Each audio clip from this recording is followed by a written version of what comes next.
সম্পর্ক এই বিষয়গুলো মাথায় রেখে তারপর আপনি অভিনয় করবেন। আর ভেতরে গেলে বাবা আপনাকে দেখলে একটু রাগ করতে পারে, খুবই স্বাভাবিক, আর বকাঝকা করতে পারে, কিন্তু আপনি ভয় পাবেন না। আর প্লিজ কোনো রিয়্যাক্ট করবেন না, যতটুকু শিখিয়ে দিয়েছি অতটুকুই অভিনয় করবেন, কোনো ওভার অ্যাক্টিং করবেন না। আর যদি কোনো অসুবিধা হয় তাহলে আমি তো আছি, বাস আমি দেখে নিব। আরে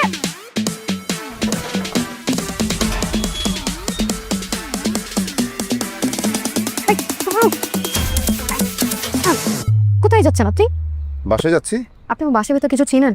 হ্যাঁ, না আপনাকে আমি 100 বার বলছি কোনো ওভার অ্যাক্টিং করবেন না, আর একদম বাড়াবাড়ি করবেন না। আমি সোজা যাব, আপনি আমার পিছন পিছন আসবেন, আর একদম মুখ বন্ধ, যতটুকু জিজ্ঞেস করবো অতটুকু উত্তর দিবেন।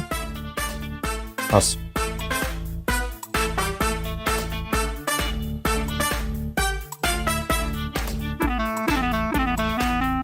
কোনো কিছু ওভার করবেন না, জানেন শেখাচ্ছিলাম।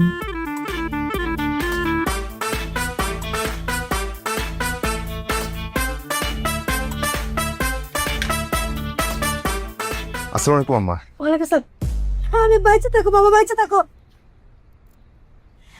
উনি আমার আম্মা না, উনি আমাদের কাছে দাঁড়ায় কেন? ভিতরে আসো, আসো ভিতরে আসো। আসো আসো।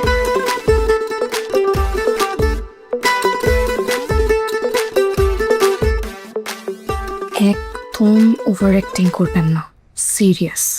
এমনভাবে অ্যাক্টিং করবেন যাতে মানুষের বিশ্বাস হয়। এমনিতেই তো আপনি বেশি কথা বলেন, কাউকে কোনো কথা বলতে দেন। সিরিয়াস। ওকে, সিরিয়াস। খালাম না, এটা দেখেন আপা কারে রয়েছে।